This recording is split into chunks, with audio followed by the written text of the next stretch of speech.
Hero पहला भारतीय है जो इंटरनेशनल स्पेस स्टेशन में जाकर के आए हैं।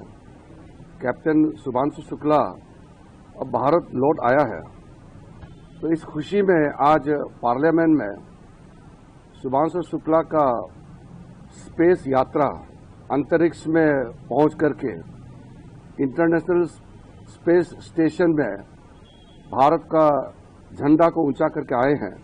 तो ये सब भारतीय के लिए बहुत गर्व की बात है।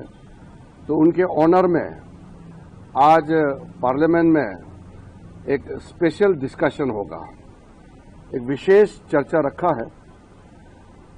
पूरे देश की ओर से आज संसद में शुभांशु शुक्ला का अंतरिक्ष यात्रा और भारत का स्पेस मिशन के बारे में विस्तृत चर्चा होगी।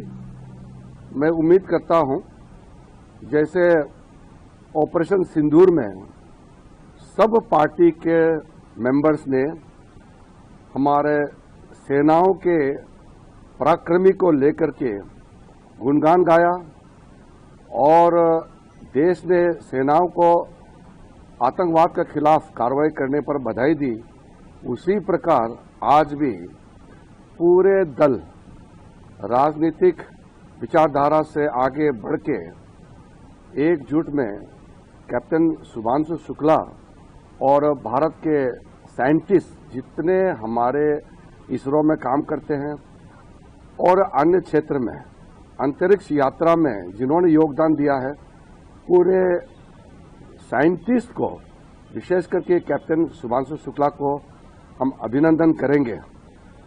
जहां तक कांग्रेस और अन्य दलों का सवाल है, मैं फिर से कहना चाहता हूं कि जो उनका इलेक्शन कमीशन के बात को लेकर के संसद में बहुत हंगामा किया, वो ऐसे समय में हंगामा नहीं करना चाहिए। इलेक्शन कमीशन और कांग्रेस पार्टी के बीच के जो बात है वो इलेक्शन कमीशन में ही जवाब देना चाहिए।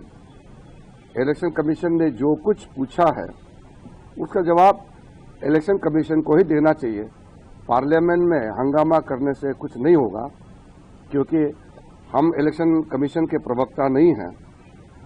इलेक्शन कमीशन एक श्वेत संवैधानिक संस्था है, एक ऑटोनोमस कॉन्स्टिट्यूशनल बॉडी है, तो उसका जवाब हम नहीं दे सकते हैं। इसलिए उसका जवाब इलेक्शन कमीशन में ही उन्हीं को देना चाहिए। मैं आग्रह करता हूं कि भारत कुछ चंद देशों में गिना जाता है जो अंतरिक्ष यात्रा में कामयाबी प्राप्त की है, और भारत का स्पेस का ओवरऑल जो सक्सेस है उसको भी आज चर्चा में सुनने को मिलेगी। इसलिए मैं पुनः विपक्ष के साथियों को अनुरोध करूंगा कि बिना दलगत राजनीति विचारधारा लेकर के आज हम कैप्टन शुभांशु शुक्ला और पूरे हमारे एस्ट्रोनॉट्स जो हमारे साइंस की टीम है, इसरो की टीम है, सबको अभिनंदन करने के लिए एक मत में हम आगे आए और देश का गौरवगान करने वालों को हम सम्मानित करें।